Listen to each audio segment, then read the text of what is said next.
Болот Темировду күн мурун Свердлов райондук сотунун судьясы Акылбек Адимов маңзат боюнча коюлган айып негизсиз деп таап. Аны менен бирге Темиров алган паспорту менен чек арадан өткөнү мыйзамдуу болгону айтылып, ал боюнча дагы акталды.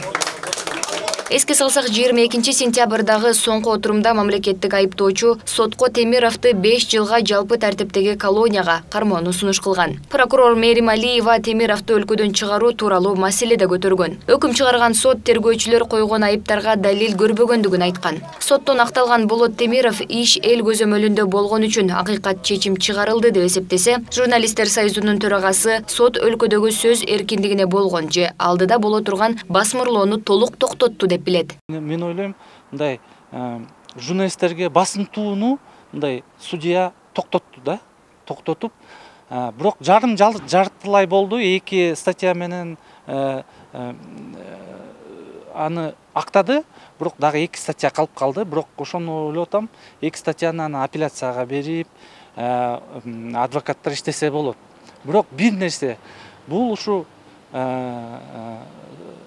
соттун чечими ушу позитивдик кишилерге жакшыраак болуп да, мындай киши коомго жакшы. Баш кесмек бар, тил кесмек жок дейт. Көз карандысыз журналисттер союзунун төрагасы Азамат Касыбеков бул сотко болгон коомдун ишенимин жогорулатып, Болот Темиров кандай болгон күндө да соттолот деген ар кандай негативдүү ойлорго чекит койду деп эсептейт. Болот Темировдун иши боюнча негатив көп болду да. Кишилер ойлоп атат, сен азыр отургузуп салат, анан ушундай деп сөздөр да болду.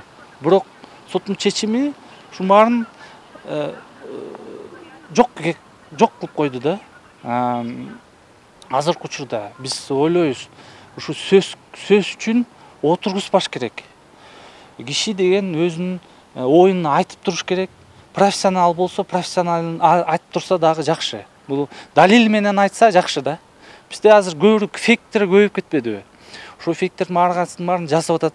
Анан ушу артынан ушу журналисттер биз эле мындай проблема менен учурашып атабыз да. Азамат Касыбеков фейктер тууралуу да жөн айткан жок. Ал айткан фейктер Болот Темировдун сотунда да өзүлөрүн көргөзгөнгө жетишти. Алар судья өкүм чыгарып жаткан күнү анын сөзүнүн контекстин бурмалап, бир заматта коомго туура эмес маалымат таратып жиберишкен. В Свердловском районном суде города Бишкек рассмотрено уголовное. Кээ бир ЖМКларда жана социалдык тармактарда колдонуучулар Свердлов райондук сотунун судьясынын өкүмүн жарыялоодон улам контексттен ажыратылган жана туура эмес чечимленген жалган маалыматтарды жарыялоодо. Судья Болот Темировго карата иш УКМКнын кызматкерлери тарабынан бурмаланган деп билдирди деген маалыматты камтыган басылмалар чындыкка дал келбейт. Өкүм жарыяланып жатканда Темировдун көрсөтмөлөрү окулуп, анда алага карата козголгон кылмыш иши бурмаланган жана буйртма берилген деп билдирген. Бирок Болот Темировдун бул көрсөтмөлөрү судьянын корутундусу катары туура эмес берилген. Буга байланыштуу Бишкектин Свердлов райондук соту социалдык тармактын колдонуучуларын